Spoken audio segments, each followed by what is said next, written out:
Well, a day after Union Rural Development Minister Gopinath Munde died in a car crash, a car with Haryana registration crashed. Haryana registration number, in fact, has crashed into a car carrying RSS chief Mohan Bhagwat's convoy.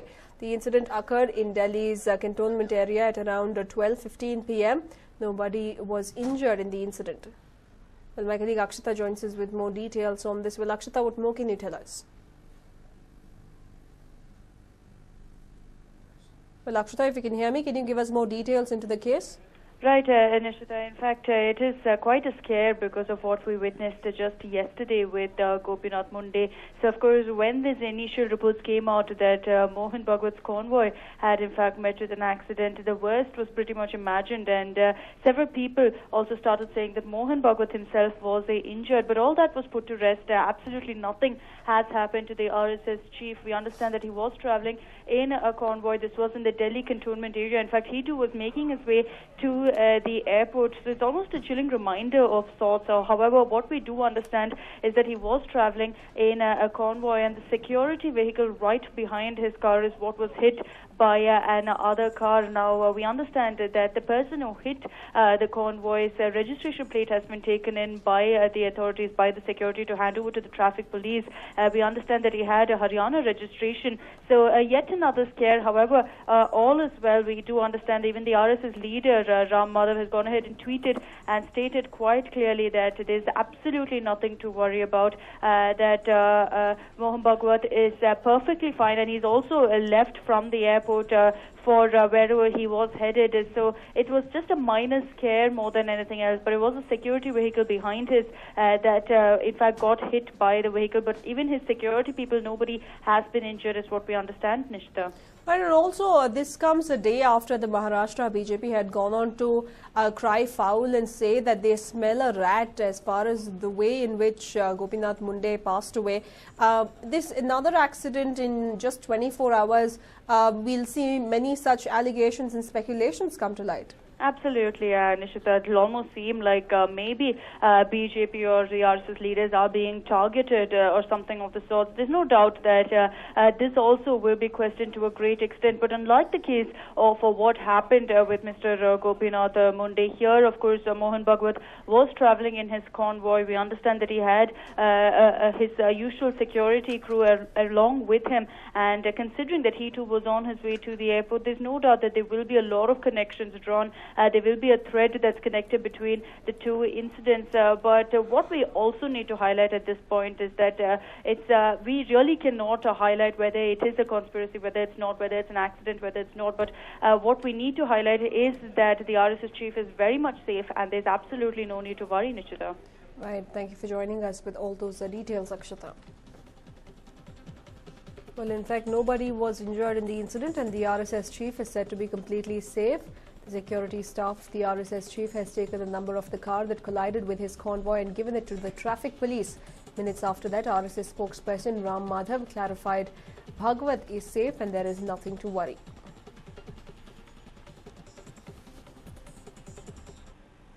Moving on now, freedom fighter Doraiswamy has also joined the villagers of Mandur in their battle against dumping of garbage in the landfill.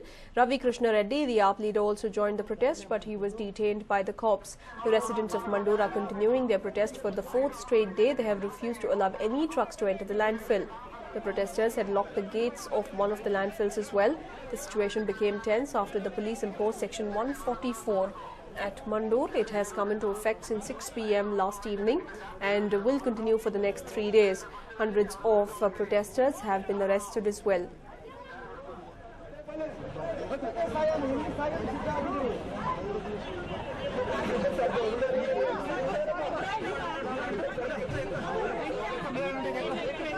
When the police intervened, they shifted the protesters to Narayana Math Junction that leads to the landfill sites. Though 21 protesting villagers of Mandur were arrested for allegedly throwing stones at the police vehicles and garbage trucks around Monday night, the villagers intensified their indefinite protest against dumping of garbage in Mandur. Their protest has entered the fourth day and its impact is becoming clear on the city's garbage disposal system.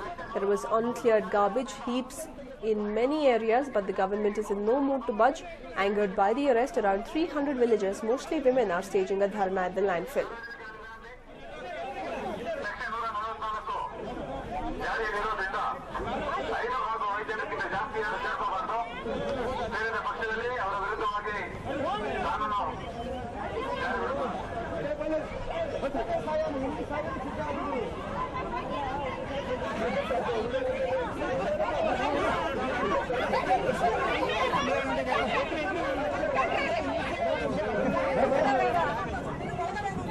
fact, villagers have refused to allow garbage trucks to in fact come in today as well.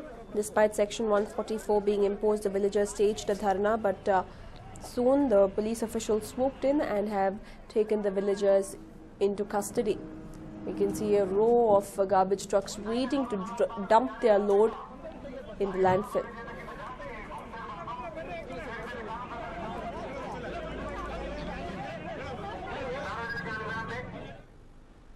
And while the ADGP Ravindranath has arrived at the CID office, but to his surprise and dismay, there were no officials present at the office.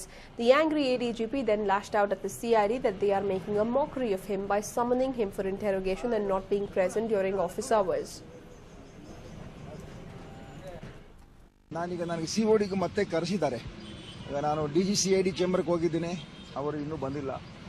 ADG CID ಚೇಂಬರ್ಗೆ ಹೋಗಿದ್ದೀನಿ, ಅವರು ಬಂದಿಲ್ಲ. DIG ಸೌಮೇಂದ್ರ Mukherjee ಅಂತ ಇದ್ದಾರೆ, ಅವರು ರಜೆ ಅಂತ ಹೇಳ್ತಾರೆ. ಇನ್ನು COD ಕಚೇರಿಗೆ 10 ಗಂಟೆಗೆ ಸರ್ಕಾರಿ ಕಚೇರಿ ಶುರುವಾಗಬೇಕು. ನಾನು 10:15ಗೆ ಇದ್ದೀನಿ, ನನ್ನ ಸ್ವಂತ ಕೆಲಸ ಮುಗಿಸ್ಕೊಂಡು ನಾನು ಇದ್ದೀನಿ. ನನಗೆ ಬನ್ನಿ ಅಂತ ಹೇಳಿದ್ದಾರೆ, ಅವರು ಯಾರು ಇಲ್ಲ. Well, in fact, there we have it. The ADGP going on to state that he has been summoned, but the officials aren't there, and it's just an attempt to trouble him. The ADP doesn't miss any chance to lash out at the commissioner, and this time around as well, the accused Auradkar is accused of harassing him during the investigations of Saket Ranjan's encounter case.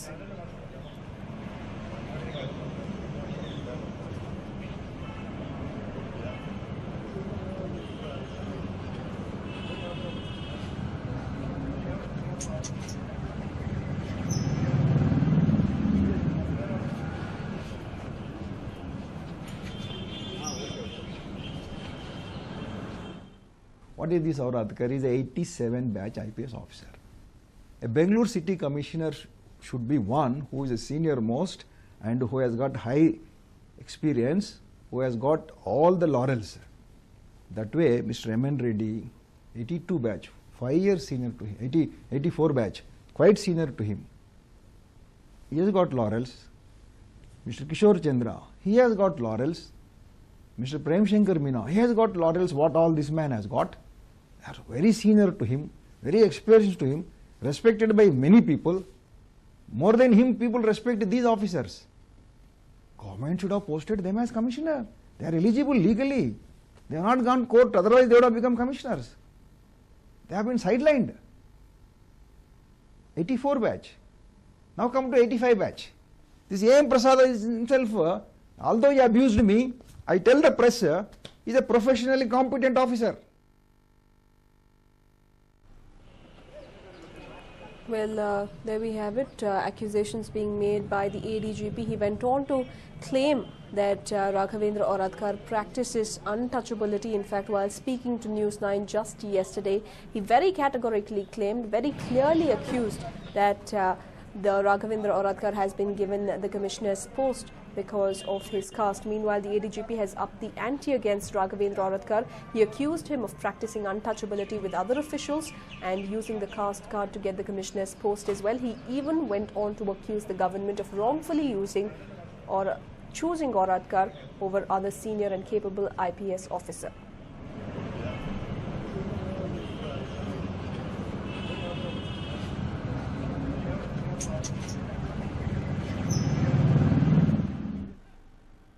Well, the road opposite the KR market, which is usually bustling with activity, was just as busy today, except the commuters had to deal with one of the BWSSB's blunders.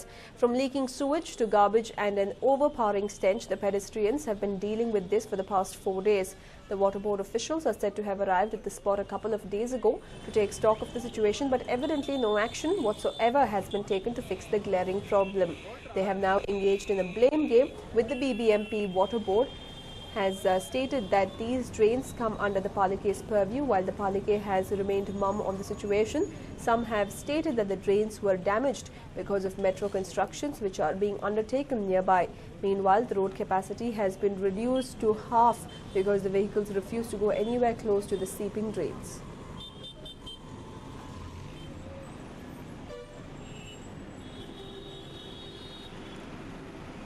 And in fact, these are the scenes being witnessed in the busy KR Market Road thanks to a blame game and thanks to lack of accountability amongst the officials.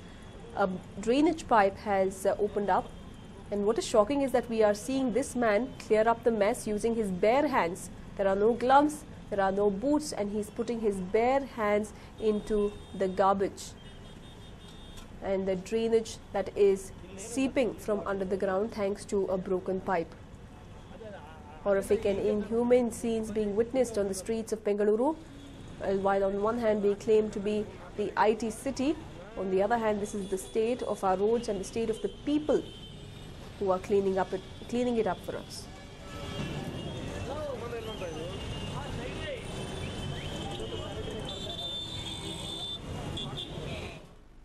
And while the Lokayukta today raided corrupt babus across Karnataka, the raids are underway at Chitradurga and Shimoga. Group D employee of Women and Child Welfare Department Neelappa's residence was raided in Shimoga, and Circle Inspector of Labour Department Rajana's residence was also raided in Chitradurga.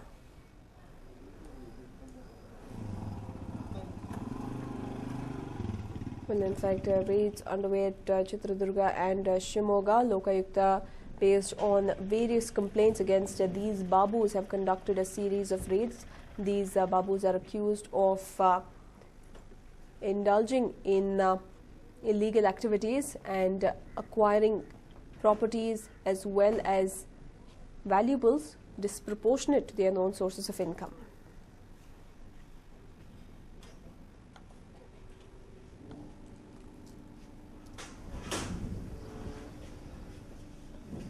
Well, we have seen the Lokayukta come down with an iron hand on many of the corrupt babus, and today it was the turn of two more from Chitradurga as well as Shimoga.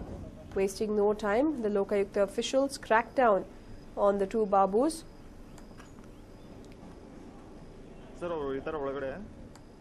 And thoroughly scanned various documents, property documents and the various other belongings that were found in their residences and offices. What is the outcome of this particular raid is not clear, and the Lokayukta officials do not reveal it more often than not. But quite shocking